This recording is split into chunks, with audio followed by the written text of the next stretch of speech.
Hello students, welcome back to our English class 9th का beehive book से poems हम discuss कर रहे थे अभी तक पिछली क्लासेस में। आज भी हम एक नई पोएम डिस्कस करेंगे और पोएम का नाम है ऑन किलिंग अ ट्री। ठीक है, तो नाम थोड़ा सा सुनने में अनकन्वेंशनल लगता है कि भाई ये कैसा टाइटल हुआ, पेड़ को मारना, है ना। बट इसका एक बहुत इम्पॉर्टेंट मीनिंग है इस पोएम का। ठीक है, वो मीनिंग हम इस पोएम की थीम को पढ़ने के बाद समझेंगे। राइट, तो शुरू करते हैं। सबसे पहले पोएम की थीम पढ़ते हैं। थीम के बाद हम पोएम का एक्सप्लेनेशन देखेंगे और उसके बाद पोएम के मैसेज के बारे में बात करेंगे। Let's begin. So, this poem is a scathing criticism of human callousness and cruelty in chopping down trees for agriculture, urbanization and industrialization. ये जो बेसिकली हमारी पोएम है ऑन किलिंग अ ट्री, ये पोएम किसके बारे में है? This poem is about criticism of human beings. ये पोएम इंसानों को क्रिटिसाइज करती है कि इंसान कितने सेल्फिश हैं जो अपने एग्रीकल्चर के लिए, अर्बनाइजेशन के लिए, इंडस्ट्रियलाइजेशन के लिए ट्रीज को कट कर देते हैं और कट करने से पहले सोचते भी नहीं हैं। Apparently, the poem reads like a how to do manual of killing a tree. ठीक है, जब आप इस पोएम को पढ़ोगे तो आपको ऐसा लगेगा जैसे आप एक step by step how to do manual पढ़ रहे हैं। किस चीज का? ऑफ किलिंग अ ट्री, कि भाई स्टेप बाय स्टेप प्रोसेस पढ़ रहे हैं कि पेड़ को कैसे किल किया जाए। But actually it is a passionate appeal not to cut trees. लेकिन पोएट जो है वो आपको ये बताकर कि ट्री को कैसे किल किया जाता है, वो क्या कर रहा है? आपसे अपील कर रहा है कि आप ट्री को किल मत करिए। ठीक है, the poem also applauds the sturdiness and resilience of a tree in that they take all kinds of attacks and wounds in their stride but refuse to die. ठीक है, ये जो हमारी पोएम है, ये पोएम क्या करती है? ये आगे ट्रीज के जो स्टर्डीनेस है, उनकी रेजिलियंस है, ठीक है, उसकी भी तारीफ करती है कि ये जो ट्रीज हैं, ये ट्रीज भले ही कितने भी वुंडेड हों, ठीक है, कितने भी घायल हों, ठीक है, उनको कितना भी अटैक किया जाए, ये उन सब को फेस करते हैं लेकिन उसके बावजूद सरवाइव करती हैं। They may be wounded, but they bounce back into life by healing themselves in due course of time. ठीक है, ट्रीज को आप भले ही वूंड कर सकते हैं, घायल कर सकते हैं, लेकिन धीरे धीरे समय के साथ ये जो ट्रीज हैं ये अपने आप को हील कर लेते हैं और वापस से they bounce back to life. One wonders if human beings can have that kind of attitude towards life. Poet यही सोचता है कि क्या इंसान भी कभी ट्रीज के जैसा एटीट्यूड दिखा सकते हैं कि उनको कितना भी क्रश किया जाए, उनको कितना भी अटैक किया जाए, उनको कितना भी तोड़ दिया जाए, घायल कर दिया जाए, but they still bounce back to life. क्या ऐसा कभी इंसान कर सकते हैं? तो ये तो था हमारा पोएम का थीम। अब हम पोएम का लाइन बाय लाइन एक्सप्लेनेशन देखेंगे। एक्सप्लेनेशन समझने से पहले आपके हाथ में आपकी बुक होनी चाहिए, एक पेंसिल होनी चाहिए। तो जिसके पास बुक ओपन नहीं है, जिसके पास पेंसिल नहीं है, काइंडली वीडियो को यहीं पर पॉज करें, अपनी बुक ओपन करें, पेंसिल अपने हाथ में लें और उसके बाद वीडियो को आगे कंटिन्यू करें। Let's begin. You must have observed people cutting down trees. आपने देखा होगा लोगों को पेड़ काटते हुए, but can they kill a tree?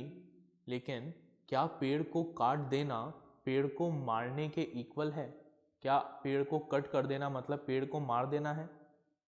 Is it easy to do so? क्या पेड़ को मार देना इतना आसान है? Let's read the poem and find out what the poet says on killing a tree.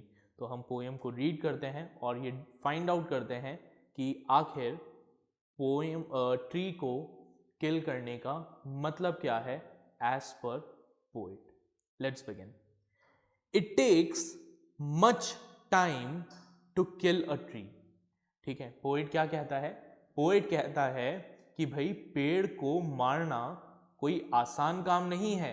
It takes much time, बहुत समय लगता है एक पेड़ को किल करने में. Not a simple jab of knife will do it. अगर आप सोचते हैं jab of knife, jab of knife का मतलब क्या है? Sudden rough blow. ठीक है, अचानक से अटैक कर देना. कि अगर आप सोचते हो कि आप चाकू से पेड़ पर एक अटैक करोगे और उससे वो पेड़ मर जाएगा, तो ऐसा नहीं है. इंसान भले ही फिर भी एक बार मर जाए, है ना, कि उसको किसी ने कोई चाकू मारा, गलत जगह चाकू लग गया, तो वो भले ही फिर भी एक बार मर सकता है. लेकिन ट्री को अगर आप एक बार क्या 10 बार भी चाकू मार दोगे तो भी इट विल नॉट डाई, वो नहीं मरेगा. It has grown slowly consuming the earth. ये जो ट्री है ये ऐसा नहीं है कि एक दिन में बड़ा हो गया, नहीं, ये धीरे धीरे बड़ा हुआ है. और कैसे बड़ा हुआ है? कंज्यूमिंग द अर्थ, इस अर्थ को कंज्यूम करते हुए बड़ा हुआ है. राइजिंग आउट ऑफ इट, इस अर्थ से राइज हुआ है. फीडिंग अपॉन इट्स क्रस्ट, अर्थ के क्रस्ट को फीड करते हुए बड़ा हुआ है. अर्थ का क्रस्ट जो है वो क्या होता है? It is the top most layer of soil. ठीक है, जिसमें बहुत सारे न्यूट्रिएंट्स होते हैं. ठीक है, तो ये उस क्रस्ट को फीड करते हुए, उन न्यूट्रिएंट्स को एब्जॉर्ब करते हुए बड़ा हुआ है. Absorbing years of sunlight, air and water, कई सालों के सनलाइट, एयर और वाटर को एब्जॉर्ब करके वो ट्री इतना बड़ा हुआ है. And out of its leprous hide sprouting leaves, और अपने लेप्रस हाइड से वो क्या कर रहा है? लीव्स को स्प्राउट कर रहा है. उसमें से क्या निकल रही है? लीव्स निकल रही हैं. अब यहां पर एक वर्ड आया है लेप्रस हाइड. लेप्रस हाइड का मतलब क्या है? लेप्रस हाइड का मतलब यहां पर है डिसकलर्ड बार्क. ठीक है, ट्री का जो तना होता है ना, वो डिसकलर्ड होता है, कहीं से ज़्यादा डार्क ब्राउन होता है, कहीं से लाइट ब्राउन होता है, डिसकलर्ड होता है, उसको कहा जाता है लेप्रस हाइड. ठीक है, यहाँ पर तो अपने उन डिसकलर्ड बार्क्स में से वो ट्री क्या कर रहा है? नई नई पत्तियों को खिला रहा है. राइट, तो पोएट क्या कह रहा है फर्स्ट स्टैंजा में? पोएट कहता है कि देखो, ट्री को किल करना आसान नहीं है. अगर आप सोच रहे हो कि आप सिर्फ एक नाइफ के अटैक से उसको किल कर दोगे, तो ऐसा नहीं होगा. ये वो ट्री है जो धीरे धीरे अर्थ को कंज्यूम करते हुए, उसके क्रस्ट को फीड करते हुए, सालों के सनलाइट, एयर और वाटर को एब्जॉर्ब करते हुए बड़ा हुआ है.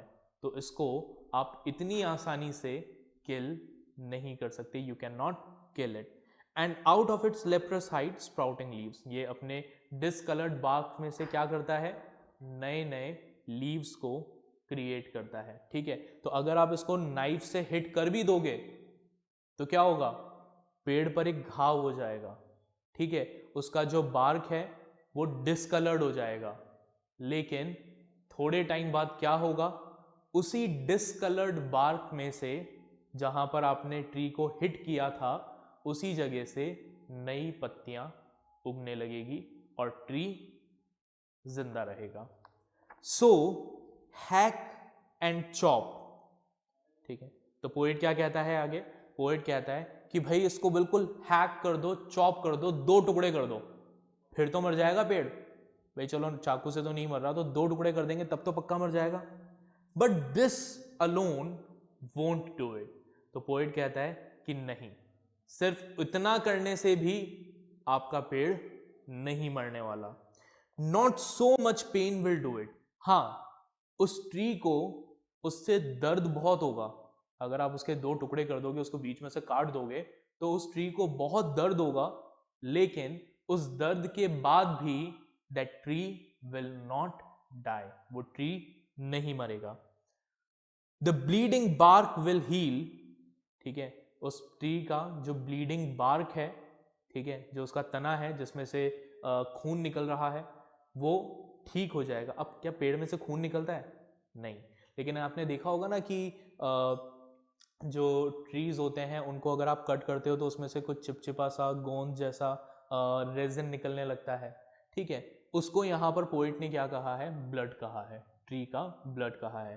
तो जो ट्री का ब्लीडिंग बार्क है वो धीरे धीरे हील हो जाएगा, and from close to ground will rise curled green twigs. और क्या होगा? जमीन के पास से, ठीक है, उस पेड़ के तने में से नई नई छोटी छोटी टहनियां फूटने लगेगी। मिनिएचर ब्राउट्स, ठीक है, boughs, miniature bough, bough means होता है main branch of a tree. किसी भी ट्री की जो मेन ब्रांच होती है जिससे बहुत सारी दूसरी ब्रांचेस निकलती है, तो मिनिएचर बाउट मतलब छोटी छोटे उसमें से क्या निकलने लगेगी? शाखाएं निकलने लगेगी, ब्रांचेस निकलने लगेगी, which if unchecked will expand again to former size. जिस पर अगर ध्यान ना दिया जाए तो वो वापस से पहले जितनी ही बड़ी हो जाएगी। तो अगर आप सोचते हो कि आप ट्री के 2 टुकड़े कर दोगे और 2 टुकड़े करने से वो ट्री मर जाएगा, तो ऐसा नहीं है। क्या होगा? उसका जो ब्लीडिंग बार्क है वो धीरे धीरे हील हो जाएगा, ठीक है। और जमीन के पास से उस पेड़ में से क्या निकलने लगेंगी? नई टहनियां निकलने लगेगी, नई शाखाएं निकलने लगेंगी, जिनको अगर कंट्रोल नहीं किया गया तो वो वापस से पहले जितनी ही बड़ी हो जाएंगी। नो, तो पोएट कहता है कि नहीं, इन 2 तरीके से तो ट्री नहीं मरेगा। कौन कौन से 2 तरीके से ट्री नहीं मरेगा? With the simple jab of a knife and hacking and chopping. इन 2 तरीके से तो ट्री नहीं मरेगा। The root is to be pulled out, कि अगर आपको ट्री को किल करना है तो क्या करना पड़ेगा? उसकी जो रूट्स हैं उन रूट्स को उखाड़ना पड़ेगा। आउट ऑफ द एंकरिंग अर्थ, उस अर्थ में से उस ट्री की रूट्स को निकालना पड़ेगा जो अर्थ के अंदर डीपली गड़ी हुई है, ठीक है, एक एंकर की तरह जिसने अर्थ को पकड़ा हुआ है। It is to be roped, tied and pulled out. आपको उस ट्री को रस्सी से बांधना होगा, ठीक है, खींचकर जड़ों को बाहर निकालना होगा। स्नैप्ड आउट और पुल्ड आउट इंटायरली, पूरी तरीके से मिट्टी के बाहर निकालना होगा। एंड फ्रॉम द अर्थ केव, ठीक है, कहां से बाहर निकालना होगा? अर्थ के केव में से, ठीक है, अर्थ की गहराइयों में से, जहां पर वो रूट सेफली रहती थी, उनको वहां से पूरी तरीके से बाहर निकालना होगा। And the strength of the tree expose. जब आप ऐसा करेंगे तो क्या होगा? जो ट्री है उस ट्री की जो स्ट्रेंथ है, जो ताकत है, वो ताकत एक्सपोज हो जाएगी। The source white and wet, जो ट्री की एनर्जी का, स्ट्रेंथ का सोर्स है, क्या सोर्स है? उसकी रूट्स, ठीक है, जो कैसी है? वाइट है, वेट है, वो एक्सपोज हो जाएगी। The most sensitive hidden for years inside the earth, tree का जो सबसे सेंसिटिव पार्ट है वो एक्सपोज हो जाएगा, जो सालों से जमीन के नीचे दबा हुआ था। Then the matter of scorching and choking in sun and air. और फिर उसके बाद आपको कुछ नहीं करना। फिर आपको, एक बार आपने उन जड़ों को बाहर निकाल दिया तो फिर तो आप उसको बस हवा में छोड़ दो, ठीक है। फिर सूरज और हवा अपना काम करेंगे। धीरे धीरे वो पेड़ जो है उसकी जड़ें जब बाहर आ जाएगी तो धीरे धीरे वो पेड़ क्या होने लगेगा? सूखने लगेगा, ठीक है, ब्राउन होने लगेगा, हार्ड होने लगेगा। उसकी जो ब्रांचेस हैं वो ट्विस्ट होने लगेगी, विदर होने लगेगी, ठीक है, ड्राई होने लगेगी। And then it is done, और तब जाकर वो ट्री फाइनली मर जाएगा, ठीक है। So that is the process of killing a tree. कैसे किल करना है ट्री को? अगर आप सोचते हैं कि आप ट्री को अटैक करेंगे और ट्री मर जाएगा, तो नहीं मरेगा।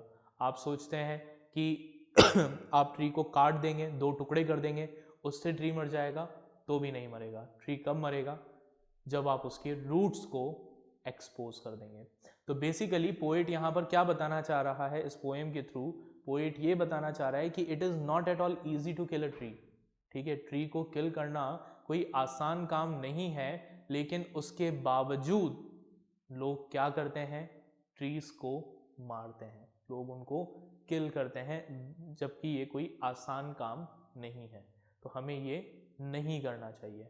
हम सबकी ज़रूरतें हैं, that's a different thing, but we should try to find the alternatives of killing a tree. ठीक है, हमें ऑल्टरनेटिव्स ढूंढने चाहिए कि हमें ट्री को किल ना करना पड़े।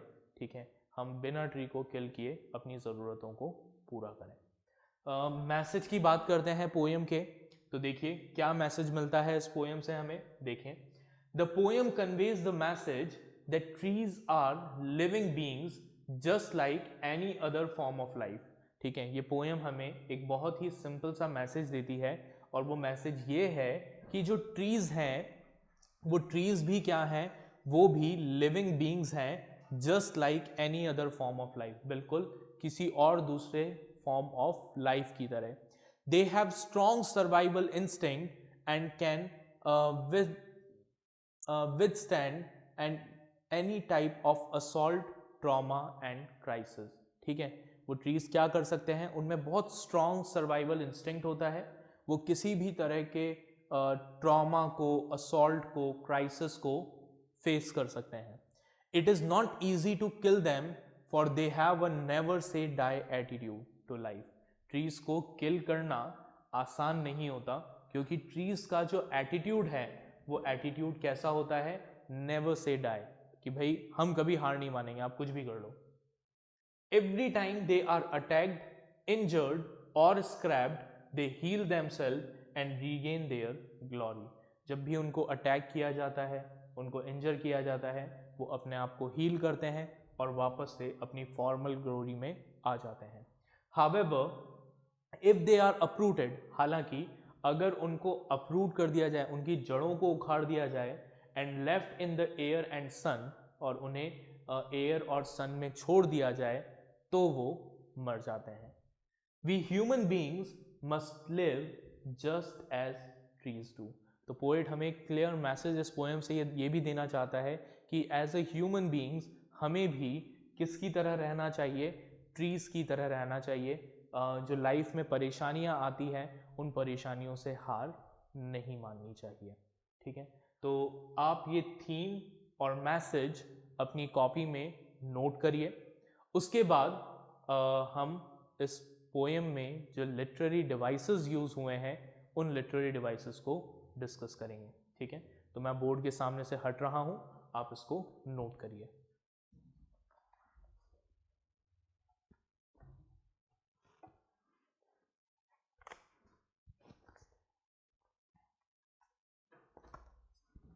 ओके, तो आपने ये थीम और मैसेज नोट कर लिया होगा। अब हम आगे बात करेंगे लिटरेरी डिवाइसेस की, जिन्हें इस पोएम में यूज़ किया गया है।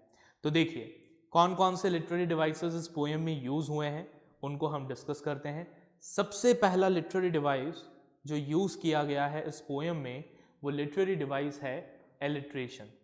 ठीक है, एलिट्रेशन का मीनिंग हम हर पोएम में पढ़ते हुए आ रहे हैं, और मैंने बताया है आपको, एलिट्रेशन का मतलब होता है repetition of a consonant sound. ठीक है, कॉन्सोनेंट साउंड का रिपीटेशन। अब इस पोएम में अगर हम बात करें, रिपीटेशन देखें कॉन्सोनेंट साउंड का, तो वो हमें कहाँ कहाँ देखने को मिलता है। देखिए, सबसे पहले हमारे सेकेंड पैराग्राफ के सेकेंड स्टैंजा के फोर्थ लाइन में अगर आप देखेंगे, तो आप वहां पाएंगे the bleeding bark will heal. तो यहां पर ब्लीडिंग बार्क में बी साउंड जो है वो रिपीट हो रहा है, which is an example of alliteration.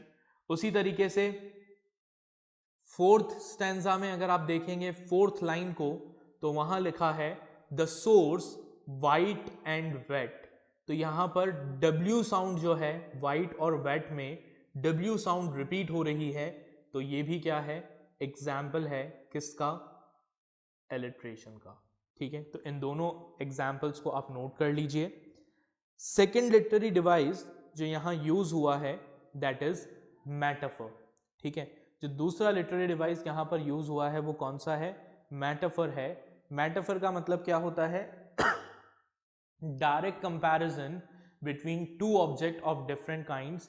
ठीक है, दो डिफरेंट ऑब्जेक्ट में जब डायरेक्ट कंपैरिजन होता है तो उसे हम मेटाफर कहते हैं। और मेटाफर में आपको ये बात याद रखनी है कि लाइक और एज वर्ड का यूज नहीं होता।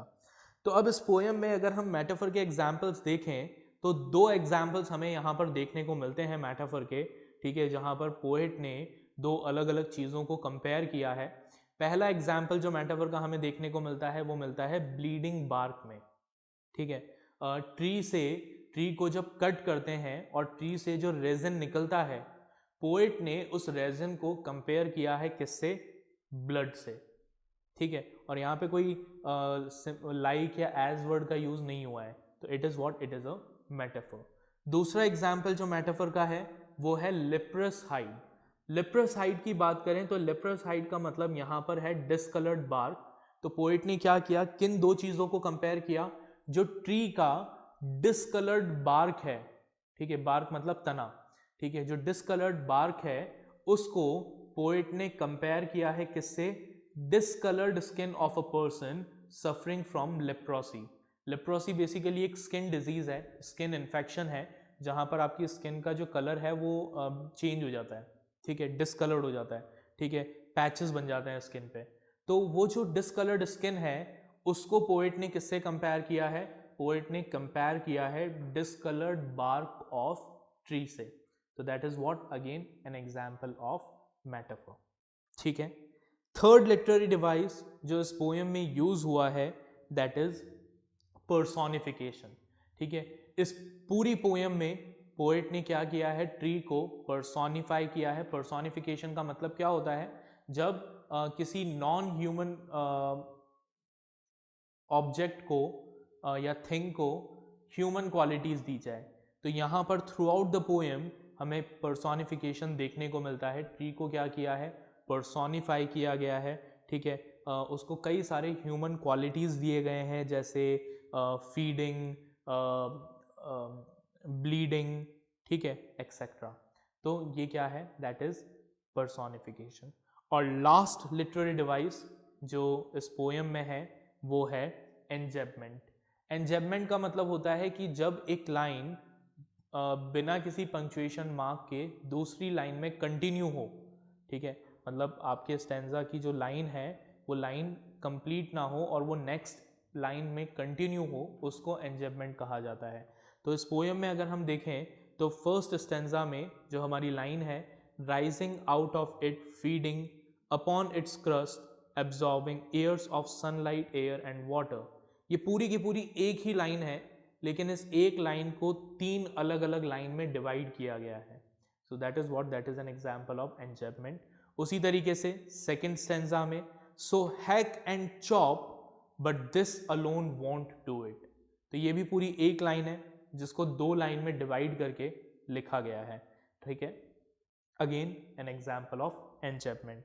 Third, miniature bout which if unchecked will expand again to former size। Again एक सिंगल लाइन है जिसको तीन अलग अलग लाइन में डिवाइड करके लिखा गया है। तो ये भी क्या है? It's an example of enjambment. Clear? तो ये थे हमारे लिटरेरी डिवाइसेस। अच्छा, एक राइमिंग स्कीम की और बात करते हैं इस पोएम की।